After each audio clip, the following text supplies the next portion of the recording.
Welcome to Treasure Valley Podcast. I'm Chuck. Today's episode is brought to you by LowerGentry Studios. LowerGentry Studios' newest web series, Canyon County, is available right now online. Well, the first episode is. So go check it out on YouTube. LowerGentry Studios, Canyon County. You should be able to find it. You can check out episode 1. It's about 10 minutes long. The subsequent 8 episodes should be released sometime in the spring of 2019. Today, I sit down with Dylan Wood. Dylan Wood is a Treasure Valley actor and filmmaker. He has a film coming out soon. It's going to be called The Day Hope Died. It is a spin-off fan fiction film in the Superman universe. We talk about filmmaking. We talk about a lot of different stuff. Enjoy the podcast.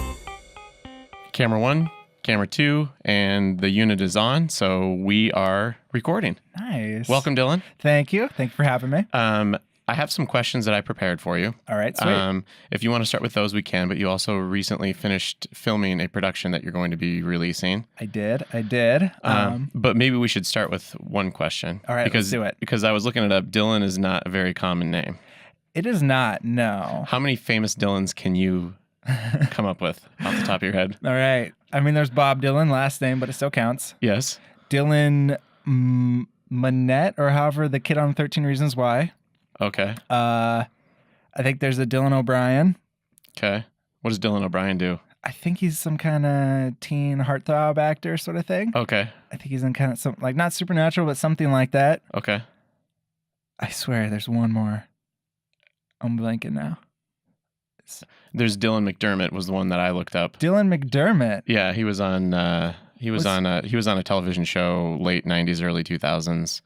The Practice, I think it was called, or the... Oh. Yep. And so he was an actor. Oh, dang. Or is. Is, okay. Still. Okay. So, don't just say his career's dead. yeah. So there we go. So you're not alone. You won't be alone up there if you do reach that level of fame. If I do. You know, I have 3 others that I could name. I'm sure every other famous Dylan is very upset. Oh. I'm sure they're definitely just really mad right now. Yes. Sorry. We apologize if we left you out, famous Dylans. Yeah. So what's your project that you finished? So it's called The Day Hope Died. Okay. It's Scott Grady is directing it. I wrote it. I produced it, and I'm the lead in it. Oh, cool. It's, I'm just a narcissist. I have to have every job. Good. So it's a fan film about it's a Superman fan film. Basically, after Superman died, Jimmy Olsen is trying to figure out what made Superman so special and a hero, and in the process, he becomes a hero himself. Okay. And it's a really, really great crew. I obviously just told you I have Scott Grady directing. I got Tom Sanford as a DP. Okay. Liam Tane was lights. Cody Newton was there. He brought a bunch of great crew members. We had like a 15 to 20 man crew. Oh, dang. Which was amazing. I was expecting like 3 guys there, and they really had a lot of people, and they came together really well. Then cast, there's me, Lance Thompson, Autumn Kersey, Jen Potcher, Sheila Ann. It was just quite a few more. It was just great. Every single person on there just killed it. And I'm really, really proud of what we did. That's I'm awesome. Excited. That's cool. That's quite the crew. I know. That's a big production. How long did you shoot, and how long is the final product gonna be? It's gonna be about 14 to 15 minutes probably. Okay. We filmed for a little over a month. So yeah, didn't take too long. Okay. Yeah, it was pretty. Was it like weekends, evenings type thing? Yeah, cool. Weekends, evenings. But yeah, we shot really, really fast. I think me and Scott were really scared. We're just because Cody's like, he's used to doing it so much that he was like, oh, we're going to do this scene and this scene and this scene. And then me and Scott are like, all right, are we actually going to be able to do that and not have people leave? But everybody just did amazing. So yeah, it requires so much patience on the part of mostly the cast, I guess, because usually crew members, it's very easy to stay busy with all of the different things that are happening. But if you're not up in front of the camera, it's a lot of downtime. It really is. So those of you that want to act in film, it's a lot of waiting. Just bring something to keep yourself busy. Yeah. So how long were your days that you were shooting? The weekends were probably like 8 to 10 hour days. And then the weekdays were probably like 4 to 6. Oh, wow. So yeah, it wasn't like So did you do it for like a full 30 days? Or how many shooting days did you have? I think we had about 7. 7 shooting days? Mm-hmm. Oh, that's not bad. No, it wasn't terrible. Like we moved pretty quick. We got what we wanted. Yeah. Scott had just a really clear direction. Him and Tom got together, and they're like, they're going to be editing as well. So they were saying, these are the shots we're going to need because they've both done it. They've done it together. So just like, we're going to get the shots we need. We're going to move on, not make everybody kind of sit here while we take, all the coverage, 5 different angles from there, and there. So it was great. We moved really quickly. I haven't seen a lot of the footage yet. They're kind of keeping me away from it because I'm so close. Okay. But from what I have seen, every single shot is beautiful. All the performances were amazing. Cool. So it's gonna be great. What are you gonna do with it? Right now it's just I'm looking at different festivals that'll take it. It's a fan film, so it's a little difficult to be able to figure out who will actually want it and be able to show it. Beyond anything else, maybe go like Doctor Who Velocity route with it, just promote it and put it on YouTube and see what happens. Right on. So yeah. There's nothing wrong with that. No. That's the route we're going now with the web series is just all online because we spent so much time and so much money submitting to film festivals, and then the lack of input that you get from so many of them. It's like, what am I doing wrong? What am I doing right? We don't know. Oh, that's frustrating. Yeah, and so it's like a lot of money in, and then we're just like, well, we could just we could get more people if we just put it online to watch it than wait till the film festivals let us in. I know. And that's something I've thought about too. Because I have another film that I'm editing now that was a 48. And I was sort of considering putting it to festivals. But then it's also like, do I want to wait? Do I want to spend that much money? Versus, I know there's a community that'll watch it. So it's kind of, like what you're saying, weighing the pros and the cons of like, okay. Like with film festivals, there's a chance it does something great and it goes to a big one and you get just a ton of stuff, but then there's also the chance you just spent like $100 and spent 3 months of everyone time. And you don't know if anybody watched it. Or who watched it, if anybody did. Totally. So what's this? What can you tell us about the film that you have coming up then? The Day Hope Died, right? The Day Hope Died, yeah. What can you give away any details about it, or just you'd rather not right now? I'm trying to think of what I can give away. I could say I'm Jimmy Olsen. Okay. I didn't dye my hair red for it, but I think I'm okay with that. Okay. They have a lot of different incarnations of Jimmy Olsen right now, so I think I'll be okay. Yeah. What inspired you to write a Superman story? I just watched Batman vs Superman, and I was pretty disappointed in it. What? I know, it's crazy. Everyone loved that movie, right? It was universally loved. I was so sad because that recent trilogy that was Christian Bale was in with the director slipping my name. Christopher Nolan. Like the first and second movies were amazing to me. The third one I rewatched it again recently, and I was just kind of like, that one. There's a tripod in the actual Blu-ray release in that movie too, where there's a scene where Catwoman, she like leaves and then she comes back or whatever because they have that weird MacGuffin in there. Yeah, where she's like needs to get like like the USB stick with like the identity program. It was just it was just kind of like this like appendix and this like, why does this story have to exist inside of the already like chaotic world of Gotham City in this movie? And then they have that subplot of her trying to get like the MacGuffin, and so she takes Christian Bale into whatever the headquarters, and as they're like running around in there, wait, maybe it was when he got beat up the first time. So they go in there, and then she double crosses him or whatever for that same MacGuffin, and there's a tripod. Like if you watch it really carefully, there's a tripod. You can see a tripod in the shot. You could see it. Yeah, it's like, oops, somebody didn't do their job in the editing. Oh no. Yeah, but anyway, I felt like that one was kind of slapped together. But obviously, like the new. It was a lot better than Batman vs Superman. Yes. I just watched that movie, and I'm a big Superman fan, which is why I wouldn't probably write a film about it if I wasn't. But I just felt like Superman was like Batman 2.0 in that movie. And I was just really, really disappointed. I was disappointed in Man of Steel too. Man of Steel just kind of depressed me, and I'm just like, why? I didn't like it. I know some people did. That one didn't bother me too much. Really? Okay. But it wasn't, I don't remember very much of it. I watched it, I'm like, oh, that was fine. Yeah. And then it's gone now. I just remember feeling like really depressed, and I'm just like, I think I just saw a Batman movie, but he could fly. So I was like, okay. And then I wrote 2 actual scripts, and one had Superman as the main character. And then I was sort of going over it, and it wasn't super interesting to me. And I also knew, like, special effects wise, is that would be very difficult with a fan film with a very small budget. Mm-hmm. So I'm like, okay, what else could I do? And then I wrote one where Jimmy Olsen was the lead, and he's like following, like, after the events of Death of Superman, that comic series, basically, and just telling a story and trying to figure out who Superman is, why he was so important.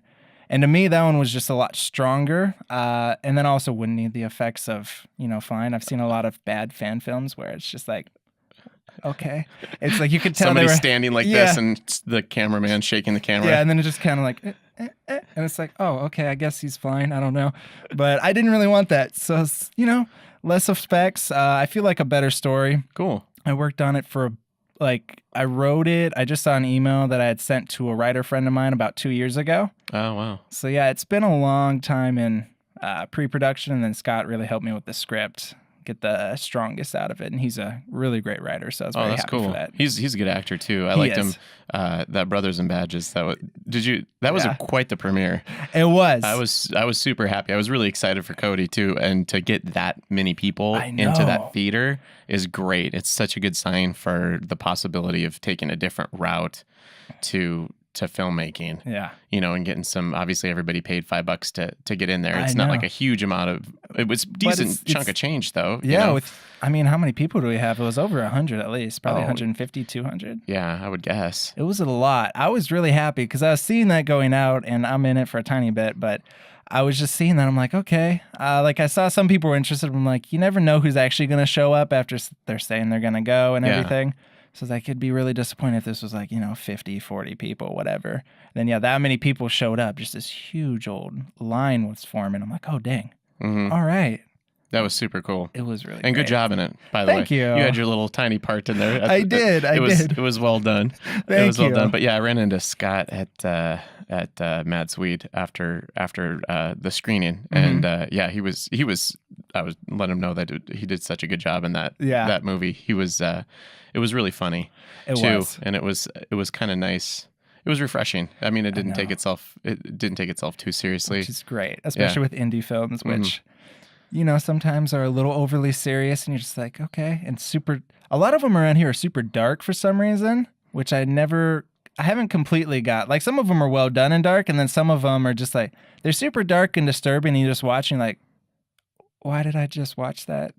Like, what just happened? It makes you feel not so good about yourself. No. But that was a breath of fresh air for me. It was so funny.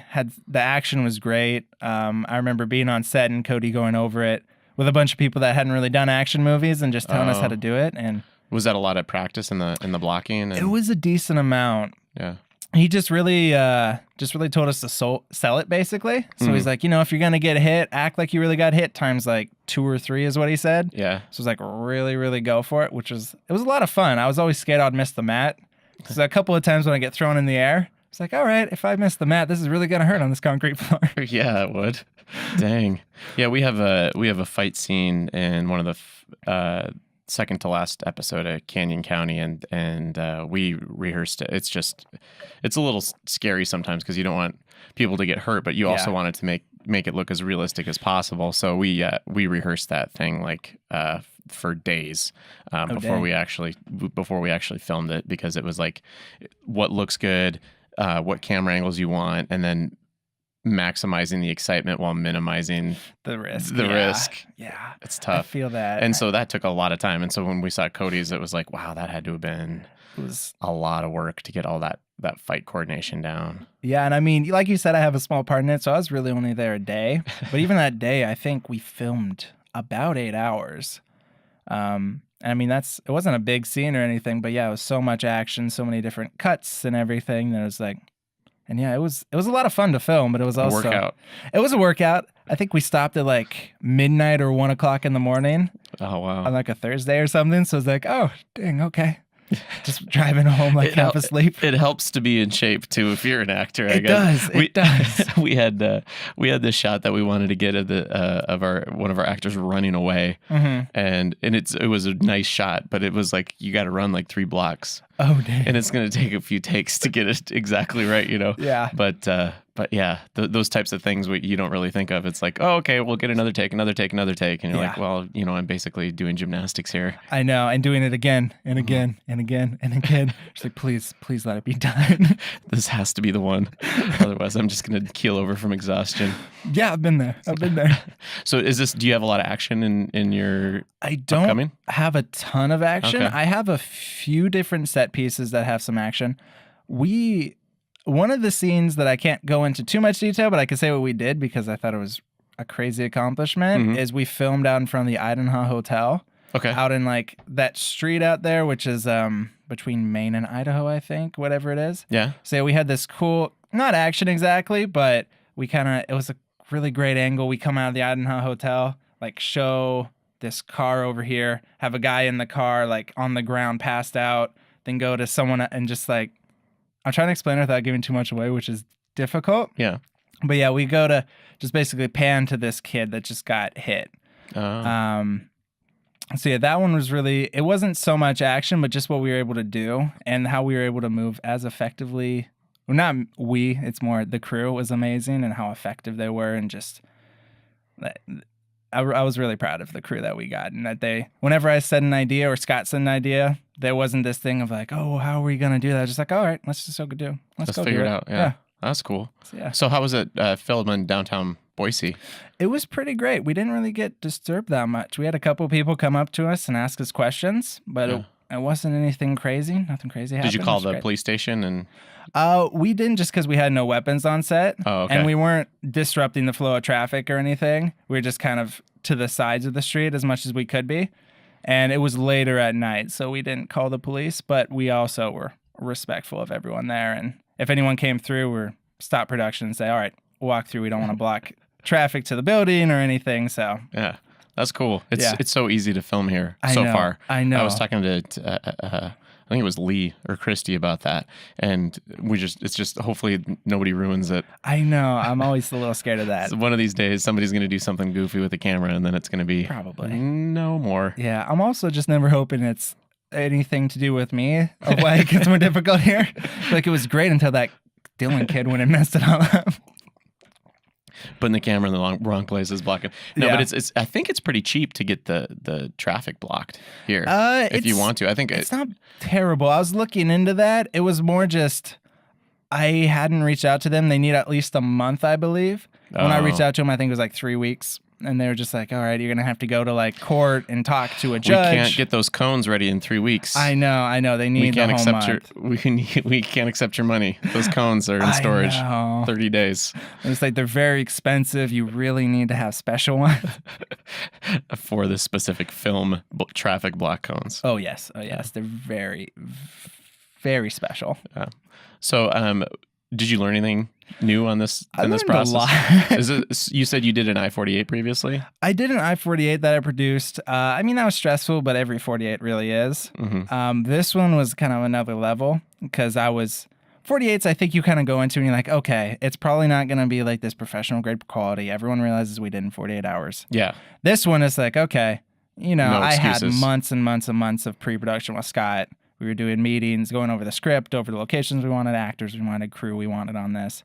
So it was a lot of stress for me for about like 4 months, basically 4 months, where I'd go to my like day job, and then right after that, I'd be emailing people or calling people or just going through it, which I'm sure you know pretty well about that. But I mean, really, once I started trusting the crew more, because at first it was sort of just by myself, which is something I sort of really learned actually was your crew is there to support you and not the other way around always. I just always felt kind of like guilty, like I brought them on this. I need to have everything set up before they get here. And then, I have Tom, who's so chill, and Liam, who I've known forever, and Scott, and even Cody especially. And they're just like, yeah, man, like we'll help you out. We'll do whatever you need us to do. If you need us to call someone, we'll call someone. We'll like I tell them, this is what we want to do right here at this location. I got it set up. And like, yeah, let's figure it out. So it was great. Nice. We had very, very little drama, which was amazing. And we just moved forward, and I think we put out a great product. I'm very, very proud of it, no matter what. That's cool. Yeah. I haven't like my brother and I and Zoe haven't gotten to the point where we like to let any of those things go very far with other people. Oh, really? Yeah, we kind of just run everything ourselves for the most part. But we keep everything minimal. Yeah. We try not to be outside, too often, and in environments where we can't get good audio, because that just leads to a nightmare in post-production. It does. Which we're doing right now.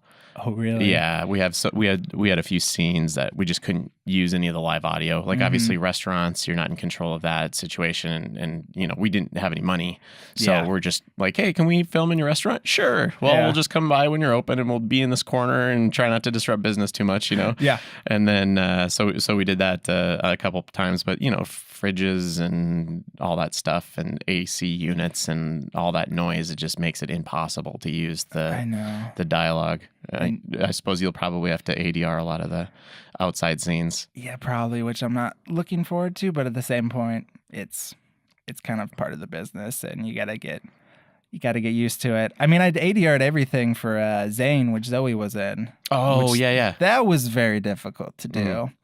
It was probably even more difficult for Johnny and everyone that was audio mixing it and figuring that out. And it's not just the voices though; it's like all that sound that you don't even realize you're hearing all the time. Yeah. But the outside stuff, it's at least that's a little bit easier because you can throw in some traffic noise, and then you don't have to worry about like too many footsteps in there. But I was telling someone I've spent way too much of my life putting footsteps into video.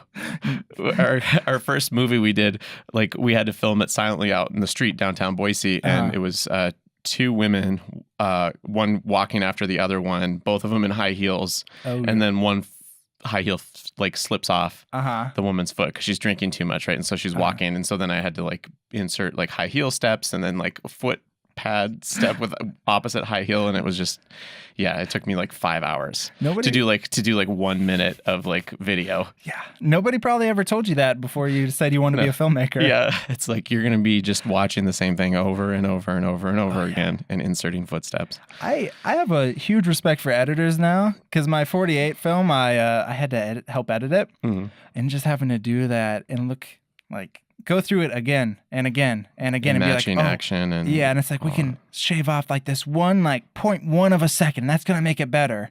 Then you do it, and they're just like, no, that wasn't quite right. Let's see what we can. And it's like, oh dang. Yeah, it's like that's a rough gig, but I mean, those guys can do it well. They have my respect. Yeah, it does help a lot to move the film along as much as possible, and it's so easy to accidentally have too much dead space in between.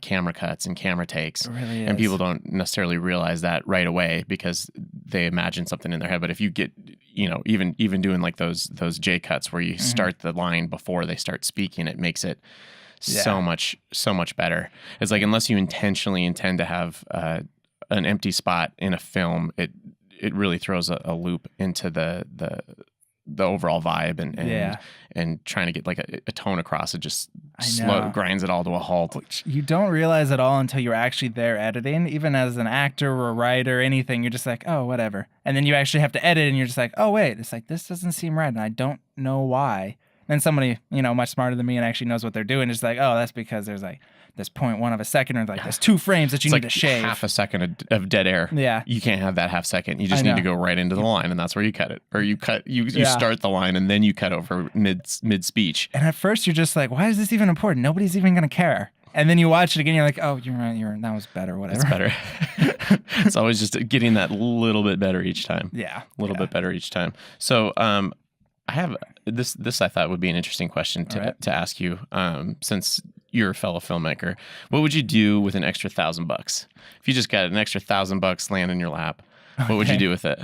I guess it doesn't have to be film stuff, but usually when I think about like extra money coming in, I'm like, what am I going to get with this? It's true. An extra $1,000.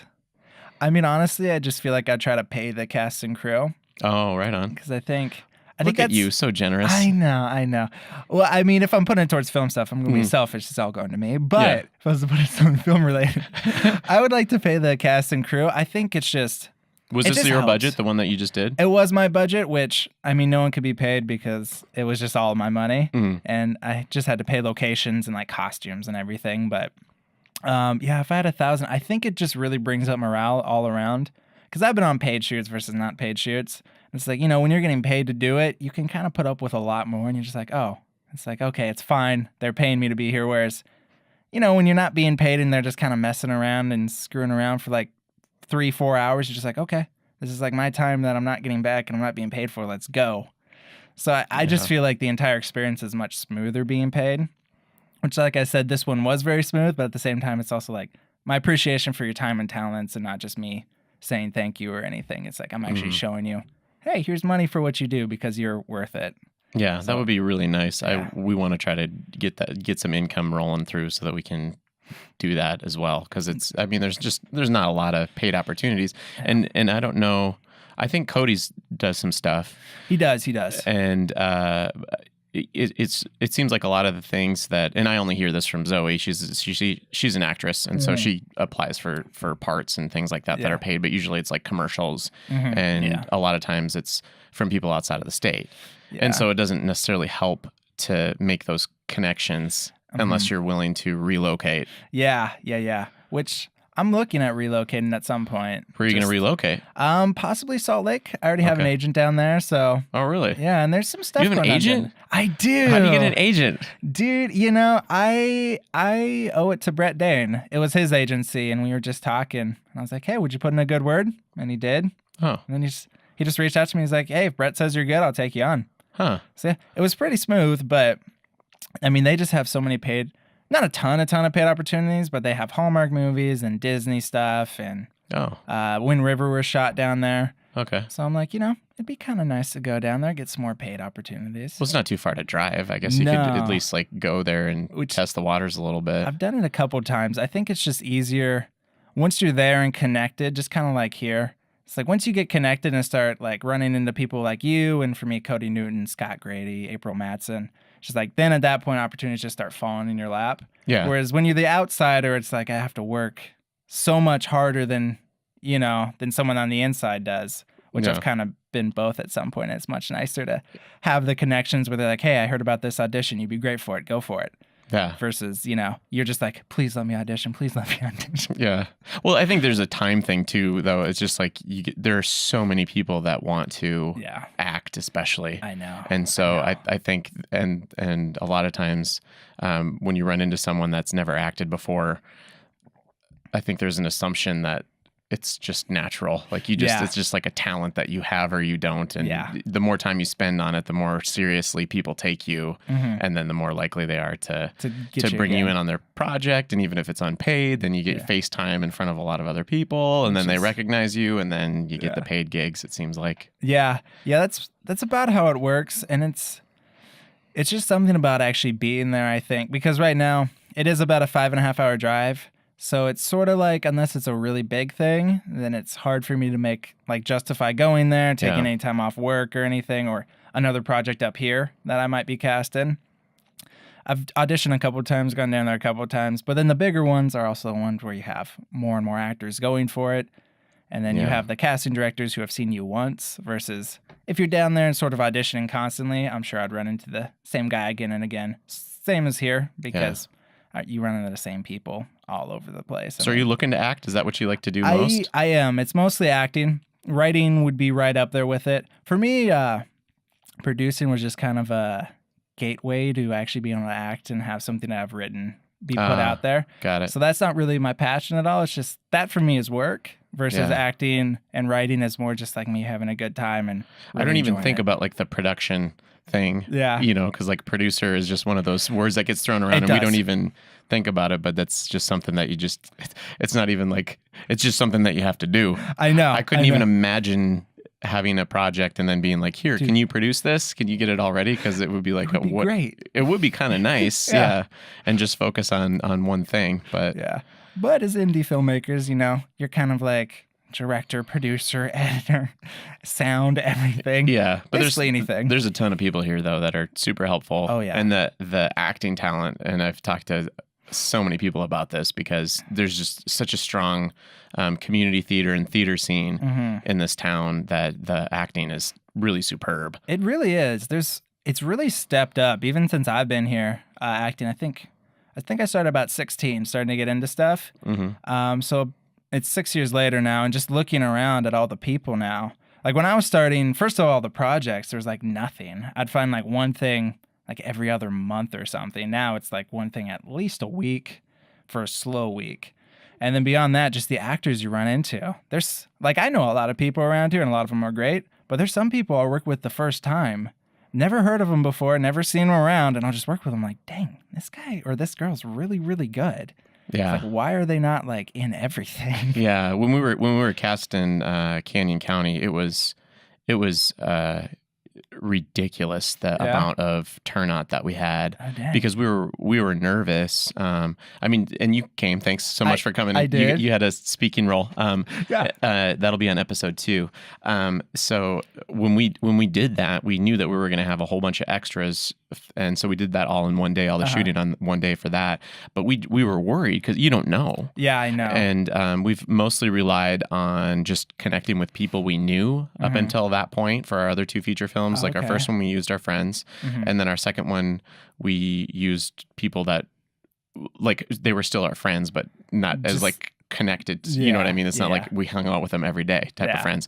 And so this one, we're like, well, let's just see what happens. And so we threw out the casting call, and it's like unpaid. Yeah, it might be a lot of time. Yeah. And we get such a huge like number of people that came and auditioned. We did it at the library like one evening for like 3 hours or like 4 hours, and it was like back to back like 10-minute auditions from all these people, and it's like, what the heck?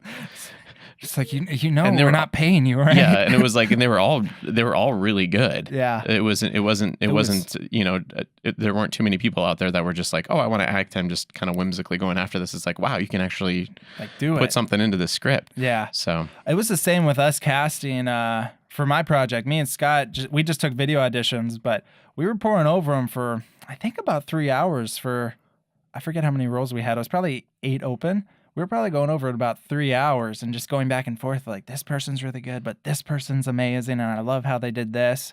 So it's a tough decision, especially when you start really getting to it, because there's sometimes you run into it and they're just someone who, like you're saying, is new, and you can tell that, and it's sort of like, okay. And then you get someone that's more experienced against someone else that's more experienced, and you're just like, well, I see what they did. I see their take. It's like, I see their take. They're different. They're both amazing. And it's like, I feel so weird picking one over the other because it's like I love both of them, and it's such a rough position to be in. It's a great position to be in when you actually have 2 great people, or 3 or 4 or 5, and it makes you feel difficult. Like the whole payment thing too, when you're like, I know, you're also like, you're so good, you should be making money for this. Yeah. You never told me what you would actually do with. Well, I mean, you did. Yeah. You're such a generous guy. But what would you do with the $1,000 though? If you weren't giving it away, because like the charity who did that joke? I think it was like Mitch Hedberg or something.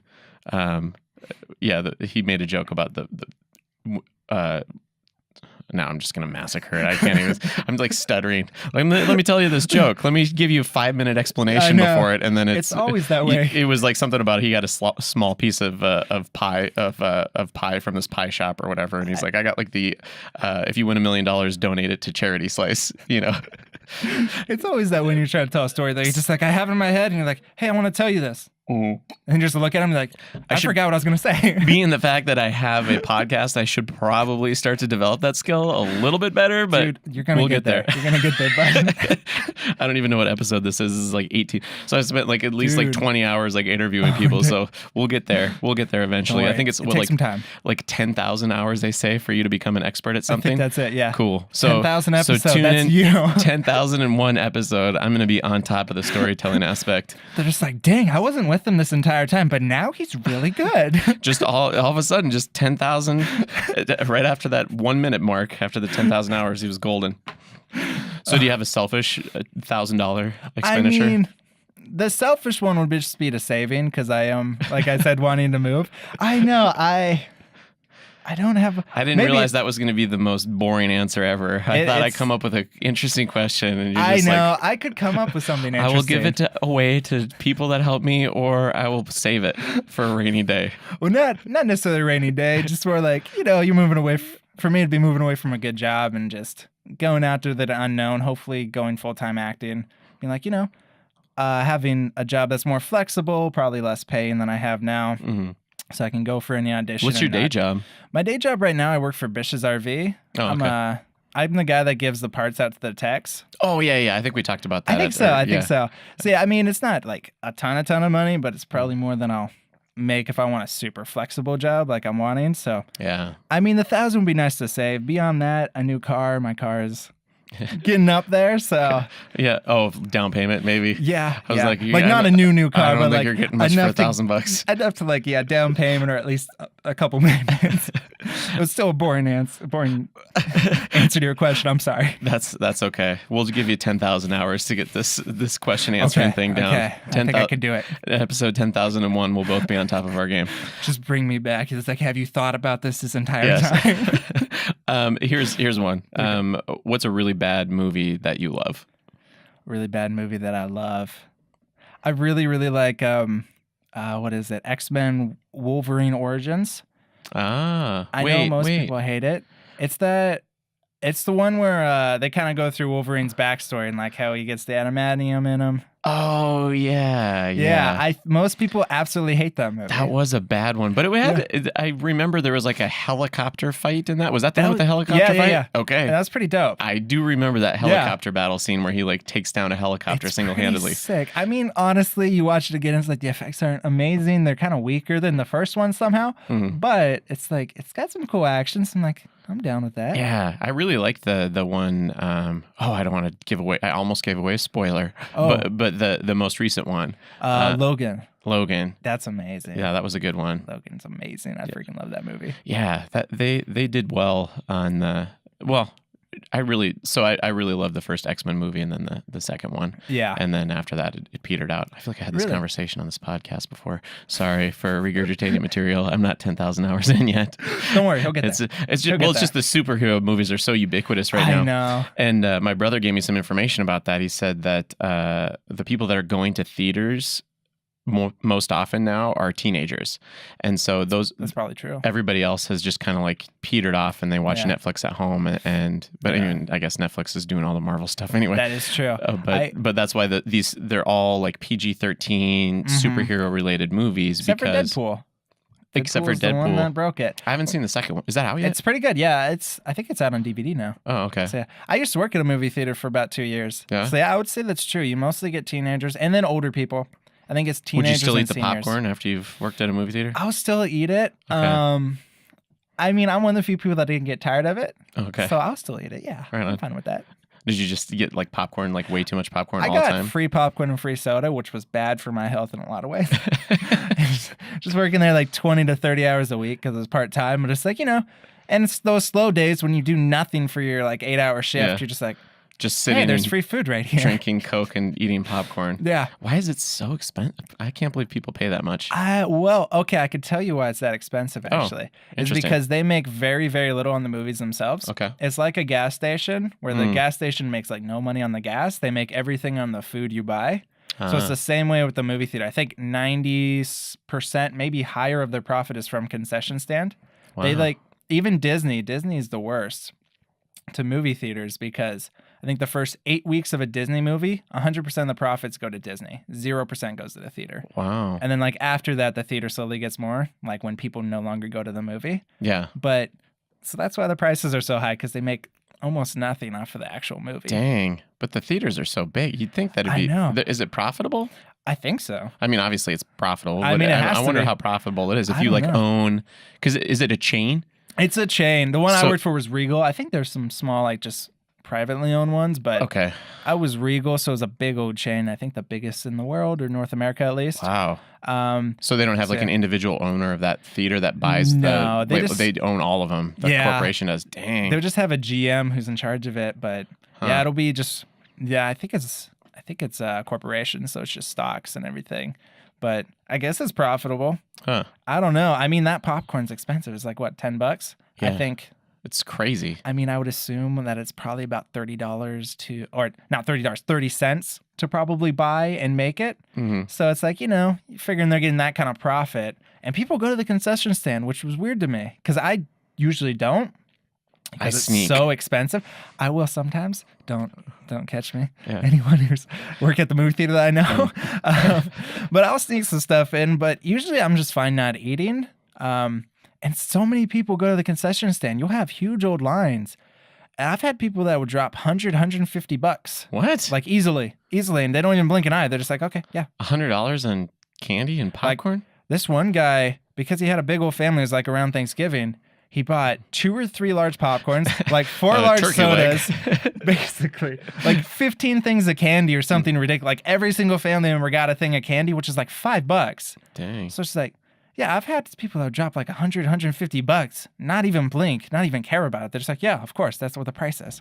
It's like, and then other people get mad because they, spent $5 or whatever. But they actually go spend the $5 and complain to you after they spent it? Oh no, they'll complain while they're spending it. Yeah. I've had people that are passing over their credit card and like, that's so expensive, that's ridiculous. Just like, I'm not forcing you to buy it. I don't make anything out of this. Eat dinner before you come to the theater. Yeah, that's a pro tip right there. Beforehand. Yeah. That was really cool. I was just thinking about Cody Newton's and that many people coming in too. That must be that's got to be a private theater. I think it is. What was it? OPC theater? Mm-hmm. I'm pretty sure that is. I know it wouldn't be a part of Regal. So yeah. It'd be cool to see more of that stuff happening because it's nice to have like an outlet for your material. A lot of times I feel like, actually there's Twin Falls Sandwiches Film Festival is amazing. I've never been. I need to. So I definitely recommend that you submit your work there because that one is just super cool. Very fun. Nice. And but like other than that, like LowerGentry hasn't had any real ability to do that, like release our stuff. And we didn't know that it was going to be an issue because all you do is you hear those stories about like Kevin Smith and you're like, oh, you go to a film festival and then you're famous and that's all. Yeah. That's what you do. That's how it works. But no, it doesn't actually. I know. So it'd be nice to have some more alternative routes to be able to screen your stuff because like right now it seems like it's either online. But I guess, Cody had really successful showing his. I'm kind of curious how many people are going to come because he's going to do another one. I know. In January. I kind of want to go. Yeah, I'm not sure if I can or not, but I really want to. Yeah, it'd be cool if that's another big crew that comes out to that one again. It would be a really good sign that there are people, because I think people do want to watch interesting materials, but there's just so much. It's like so much risk, I think, in doing something original. And right now the paradigm is they're just cranking out like formulaic movies over and over and over again. So yeah, I think people want original stuff, and Cody's movie was pretty original. It wasn't based off anything, which is great, and it just had such a interesting tone to it. It was so funny, so fast paced that you're just like, okay. I like basically from the like first minute I was in, and that doesn't really happen with movies for me. It'll take a while to really get into it. It'll take like 5-10 minutes, and you're like, okay, I'm down with it now. But yeah, his was just like from the word go, you're just like, all right, I like what he's doing. And plus, it's cool to be able to see people that you know up on the screen. I think I knew everyone in that movie. There's got to be a market there, just like community theater, but just for film screenings. It was just the only problem is the timetable to turn that kind of material over. But if there are enough of us doing it, if we all release something major once a year, that'd be enough to keep a theater going. That'd be kind of cool. Yeah, we just need you could do a month-long run with your feature film at a theater, and then we just need 12 filmmakers to constantly do something every year.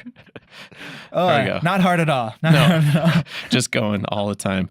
Yeah, we're gonna after Canyon County, we're gonna try to do more short stuff and marketing, because we've done 3 years now. We've had an hour-long project, and this one's gonna be like 70 to 90 minutes. Oh, dang. Yeah, and so it's just been a grind. Those shorts are kind of nice. It's really nice to be able to like just write something and get it out there quicker, because I mean, obviously a feature, you have to write it, you have to go through rewrites, you got to shoot it, which takes a while, then you have to edit it, which takes even longer.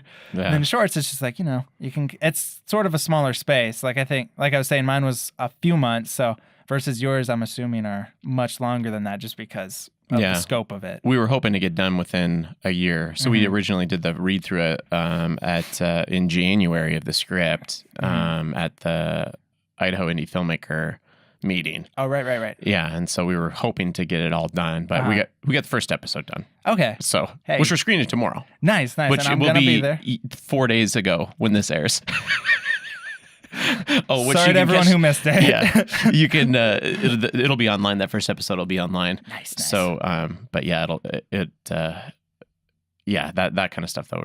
We're the online thing. Anyway, Yeah, that'd be cool. I'm really excited to see it. Thanks. Thanks. Yeah. I'm excited to see your thing too. Thanks, man.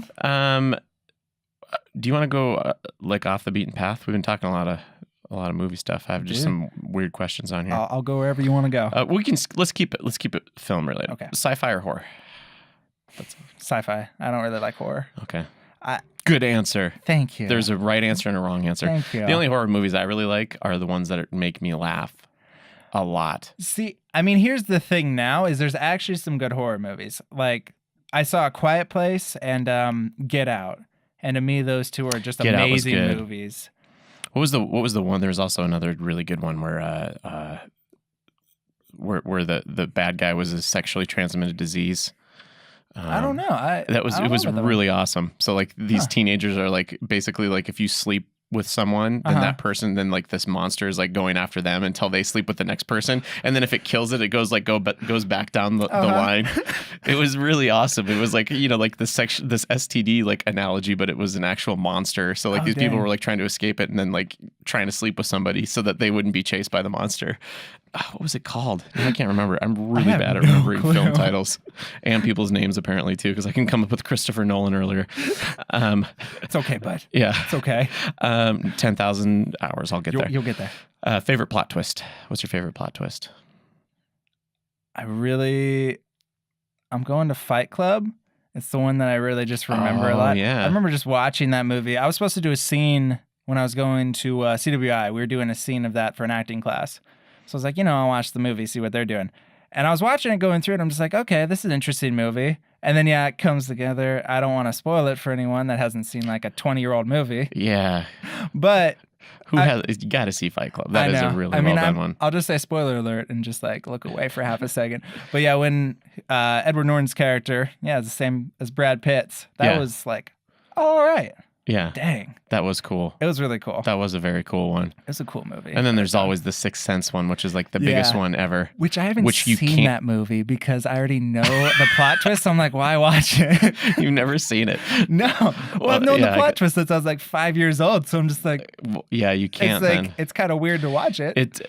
The whole film hinges on that too, because it's not like I don't remember what even happened. All I remember is the plot twist. Yeah, that's all I got from that film. I mean, you could go classic with that too and go episode 5 with Darth Vader being Luke's father. Oh yeah, that's true. Which it's weird because I can't remember a time when I didn't know that. But I'm sure like when I was a little kid watching that movie, it was like a mind blower, and I'm just like, what? Mm-hmm. But then I can't really remember a time that I didn't know Darth Vader was Luke's father. Do you have a plot twist in yours? I don't have a plot, or maybe I do. Maybe that's the plot twist. Are you getting ideas of what to add? You Maybe. You can just ADR stuff. Plot twist. Just like one of those what the Japanese cartoons or whatever, the mouse don't sync up. That'll work. Godzilla. No one will be confused. Oh yeah, Godzilla. That's what you can just always throw a narrator in. I realize that I think this is true. I think sometimes when films don't come together very well, they'll throw the narrator on the top because they realize that what they made doesn't make any sense when it all comes together. And so that could be true actually. Yeah, because I was watching, I think it was a Nicolas Cage movie, because he does just like everything ever now. Like he's just like on Netflix, like direct to Netflix films like all the time. Oh yeah. But I love watching those movies. Like Nicolas Cage to me is just amazing. Dude, I like Nick Cage a lot. That's kind of an unpopular opinion now. I think a lot of people are down on him. But I'm also like, he's just kind of interesting to watch. Yeah. I can't really tell if he's a good actor or not, but it's like, I'm interested. Yeah. I'll watch him. Totally focused on it. But one of them, it was like there was this narrator came in, or like he was narrating, and I was just like, whoa, this obviously was because they had to add it in there so that the audience could follow what's happening. I just really want Scott to be our narrator. Just for no reason. There we go. Just narrate. Just narrate it. You can add a plot twist in there via the narration. Oh yeah. And it's like, that didn't even make any sense. You can just do the director's extended version with that. Just the very Olsen, Jimmy Olsen. Just at the very end of the movie, Jimmy Olsen just flies away. Oh, there we Just go. like, oh, and then he you was can get Superman that the whole special time. effect thing in Yeah, too. You can learn some After Effects tricks. No, I mean, my very first After Effects work is going to be trying to make somebody fly. Well, we do have Chris Phillips on it doing a little bit of After Effects for us. Oh, nice. He's anyone that doesn't know, the Doctor Who Velocity guy. Oh, who does all the special effects for that, and also I think he's a director too, but he does all the special effects and everything for it. So we're gonna have him do a little bit for us. So I mean, he could make me fly. Oh, he yeah. could make it believable. yeah. Well, then you'd have legitimate. I would. I just was thinking about you getting a learning experience out of it. I don't want to learn learn No. So, do you want to go a totally different direction? We could do it. Okay. What's the coolest dinosaur? Coolest dinosaur? I don't want to be lame and say a T-Rex because that's everyone's answer. I mean, Velociraptor's pretty cool. That's kind of also a standard answer, but they are pretty cool. They're also, I think they're way smaller than what they were in Jurassic Park. Oh, were they? Yeah, they only stand like 3 feet tall. Dang, do I want to change my answer? But in Jurassic Park, they made them like 8 feet tall because obviously they're more menacing. Yeah, and they really were. And that's why I was picking Velociraptor for Jurassic Park. Because they're so smart. They really are. Clever girl. Yeah. So Velociraptor? I think Velociraptor. Final answer? Final answer. That's I'm a good locking it in. See, I like Triceratops. And they're pretty cool. Specifically from that movie, because I remember her squeezing like the sore off the Triceratops' tongue. And I remember thinking like how awesome that looked, because they were using practical effects. Yeah. And if you watch that movie again, you can really tell when they were doing CGI. Because it didn't work. Maybe they've redone it since Blu-ray releases. I don't know. Maybe. I haven't watched it for a while either, so I might notice it a lot more now than I did back then. Yeah. I was talking to somebody too about Star Wars and how you can't get the original trilogy anymore because they've redone it and remade it so many times. I know, and it's really unfortunate. They'll probably re-release it because doesn't Disney own it now? Yeah, they do. So they'll re-release the original trilogy. I want them to. That thing where Han doesn't shoot first in the new one is so annoying. Like, have you seen the newer versions of it? Not recently. Did they do another new version? They might have. I saw the one where they inserted Jabba the Hutt and he like steps on his tail. That was the one. Okay, yeah. But then they have Greedo like not shoot first, or they have him do shoot first, and then they like CG Han's head moving like that, and then just it's like, really? That's gonna be his response to getting shot? It's just like, yeah, obviously you missed me. I totally dodged it. Come on, guys.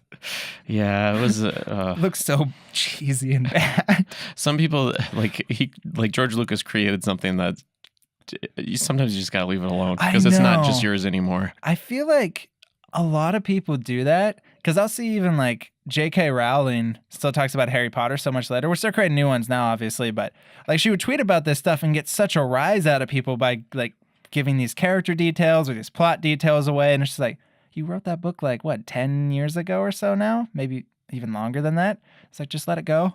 Just let everyone have it. You don't have to like keep commenting on it. And yeah, George Lucas did kind of the same thing where he's like, oh, Han didn't shoot first. He's a hero. He wouldn't do that. And then just redid the whole movie. Yeah. You got to let it. Just got to let it go. Who do you pick for the Super Bowl this year? I don't watch football. I watch basketball. I watch a ton of basketball. I don't watch any football. I was actually hoping that you were watching football because my fantasy football league fell apart this year, and I haven't been watching any football. I don't know anything that's going on. Obviously, it's Sunday right now, and we're not watching football. That is true. So how big of fans could we really be? It used to be un-American, but now with the whole kneeling and sitting or whatever thing, it's maybe it's not un-American to be missing football on Sunday. See, I played basketball growing up my whole life, so it's like I watch basketball. I'm obsessed with it. Sacramento Kings are the team I follow and try to watch every game. Really? Ooh, that's rough. Dude, they're doing good this year, okay? Yeah. They're 15-13 right now. Yeah. Hopefully their record hasn't gotten worse by the time this airs. I actually told this anecdote to Christy Lester that someone I knew carded Mike Bibby when he was the point guard because I worked at a bank branch that was right next to the center. It's not Staples Center. Sleep Train now. Yeah, but is that the Sacramento Kings? Sacramento Kings Stadium. I forget what it's called. It was Arco Arena back in the day. Yeah. Oh yeah. So now it's changed like 5 times. Oh okay. It's still the same arena though, right? They haven't built anything new there. I think they built a new one. Oh, did they? They built a new one a few years ago, I think. Interesting. So yeah. I don't understand building new stadiums for teams. It seems like it's such an expense to the city. Sacramento's not that big of a town. I know. Really I think they spent over $1 billion on it. I think it was crazy. Dang. But it's supposed to be like the nicest one in the league. So I'm like, now it's when the Kings. Now they just need some players. Easy there. What's the record? Right now it's 15-13. Oh, is it this Right? year? I This haven't year even they've looked. come out, like every single analyst was like, they're going to be the worst team in the league. They're going to be terrible. And we also don't have our draft pick. It's Oh. like, this is going to be the year where every Sacramento Kings fan just hates themselves. Huh. And they just came out and I've actually been doing really well. Hmm. We got De'Aaron Fox, who's amazing. Huh. Buddy Hield, Bogdanovich. So it's like, I'm like, okay. Marvin Bagley was our pick. He's doing okay. Huh. So, I'm down with it. I'm hoping they don't just like the last half of the season just go completely downhill and do the usual Sacramento Kings thing. But Yeah, that the back half of the season gets a little bit tough. it does. And I'm really just fingers crossed. I'm just like, I really don't want them just to... Well, they could. No, is that like their 9th or 10th seed then, right? I think they fluctuate between like the 8th and the 10th seed. Okay. But if they win or lose a game, they go like 8th down to 10th. Yeah. Like the entire Western Conference right now is insane. Yeah, I don't know what Denver did. I don't know. That's They're really up weird. there. It's weird. The entire thing, the only bad team is the Suns. And every other team is just, I think like the Yeah, the Suns, 11th team or something is like 4 games out from the one spot. Yeah. So it's like every single one is just right there. So if every team plays this, it could be done like the last game on the playoff seeding. Yeah, but if they're 8th seed, they're going to be up against the Warriors most likely, and so Yeah. Unless- so they're going to lose. unless the Warriors have 2 major players get injured, and even Could then, happen. with DeMarcus Cousins coming back, Yeah, even that's with still- 2 people that injured, still makes me mad. That really, he was a king for so long, and then he just goes to the Warriors, and it's like, what? That's Yeah. the weakest move ever. yeah. Kevin Durant gets a lot of crap, but that was really bad. Yeah, well, it's just- they're worried he had a really bad injury though, He right? did. So they don't know if he's going to be back. He could be Yeah. like another Derrick Rose. He could be. I like Boogie. So I'm like, I'm hoping he comes back. I just don't hope he does well for the Warriors.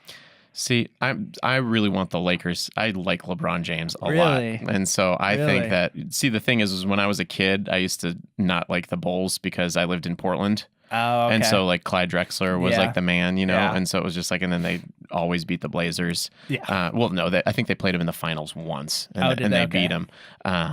And then, and so this time I'm like, you know what? I just gotta be bandwagon. I just gotta be Gotta with go for LeBron LeBron. because you gotta look at what he did. Like you Yeah.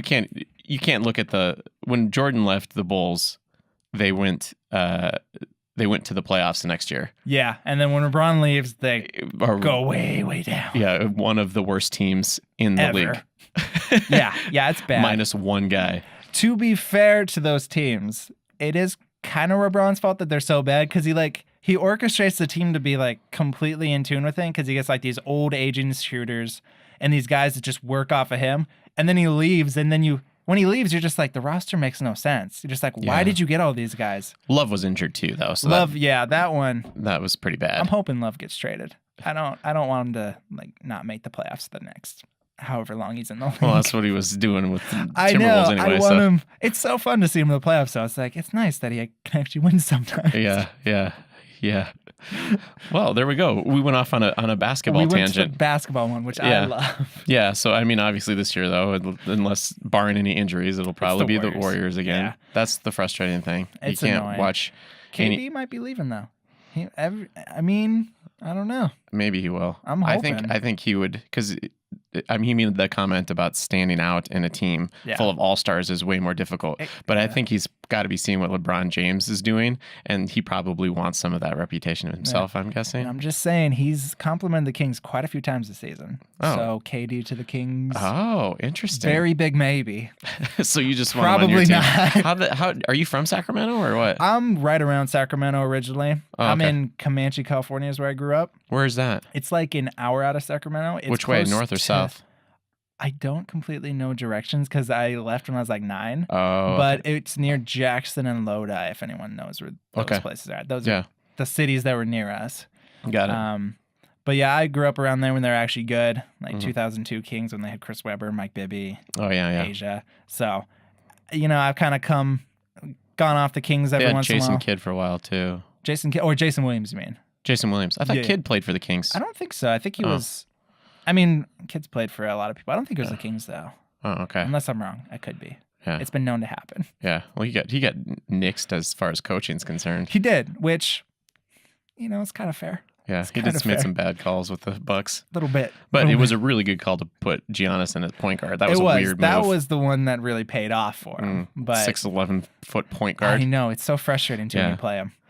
Do you want do you want to go down a different road? Dude, we can go down. Okay. What's the best winter activity in the Treasure Valley? The best winter activity. I mean, I like ice skating. Ice skating's pretty fun. Have you been to the new Caldwell downtown ice skating rink? I haven't been there at all. Have you seen the thing? I haven't. So need it's to like go. they like made like a loop, like an outdoor ice skating loop, like Really? around downtown Caldwell or something. Oh, I guess. That's cool. Yeah, so you can just kind of like skate and That's really cool. in the downtown area. Well, we did a scene in Canyon County down there, and they're really like revitalizing the downtown Caldwell. I need to go. I have some friends that work at that movie theater. The Regal? Yeah. Or is it a Regal or a Real? I forget now. Real Deluxe or something. Something It's like a Real that. Deluxe. Yeah. Because it's got I guess it's got the recliners or something. Yeah, Which yeah. would be I've heard kinda it's cool. really nice. So I need to go down there for the movie theater. Need to go ice skating. That'd be fun. I'm really bad at ice skating. Oh, really? I fall a But you- lot, but I You do enjoy doing it. But also, sledding's really fun around here. If you can just find a hill, get whatever you can to sled down, and Yeah, there's not a lot of snow here in the valley. not right now. No, That's not something it's not Snowmageddon anymore. No. It was strange how quickly it changed. Yeah, that was a good winter. We were Yeah. filming. We were filming We Speak, Uh-huh. and so we had to when all that snow fell, Mhm. we had to move all of our outdoor shots to the front of the shooting schedule because we didn't know how long the snow was going to be around Oh dang. for continuity. Yeah, yeah, yeah. So we had we had the entire schedule blocked out, and it was over I can't remember, like 6 weeks or something like that, like Uh-huh. evenings and weekends and stuff. And then we had to scrap it all because like all that Yeah. storm hit, and then we had to cancel some shooting nights because people couldn't physically get around Yeah. in town. And That was then we rough. were driving around in 4-wheel drives, like picking people up to get to be able to shoot. Yeah, it was pretty wild.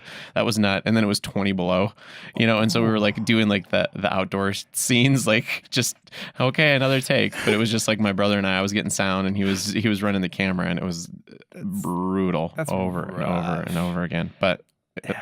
we got it done. That's good. It's memorialized now that winter because it's like Namp, Idaho, and then it's just completely blanketed in snow, and it's not usually like this at all. It's like, where were they? Alaska? Yeah. We were afraid of that for the movie I was doing the day Hope died. Mhm. We didn't want any snow because we were filming in November. Oh yeah. So, I mean, around here, it's so unpredictable, too. Like, sometimes it starts filming around Thanksgiving. Other times it's like till Christmas and it doesn't snow till then. It's like, it'd really, really screw us if we're filming and then all of a sudden it just starts snowing. And you go from one scene that's sunny and bright and then it's like, oh, and then there's snow in the next one. How did that work out? Yeah, it's not very easy to shoot during this time of year. No, That's why we did summertime. which is very smart. yeah, just makes it a little bit easier unless you're indoors. Yeah, yeah. All right, I got one more question for you. All right. And this one comes from my friend Wes comes up with really interesting questions. Okay. And he just like sends them to me to ask people when they come on. What makes a memorable experience? Jeez. What makes a memorable experience?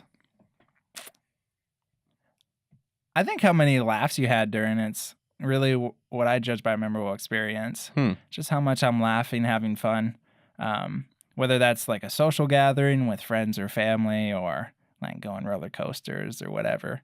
But to me, yeah, that'd be it. So the more you're laughing, the more you're remembering what's happening. Yeah. What about you over there? Well, I had previously answered this question, but it's like buried at like the 2-hour mark in our podcast. Okay. So, but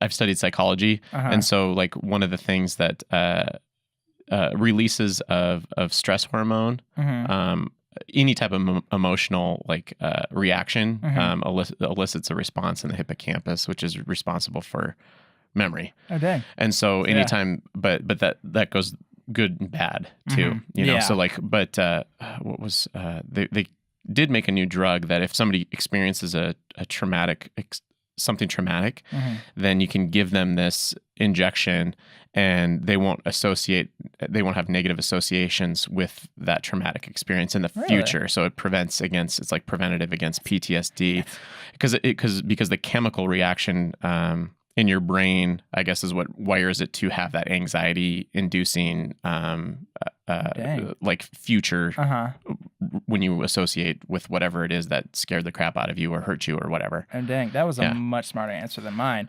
But laughing too. Laughing. That's a good one.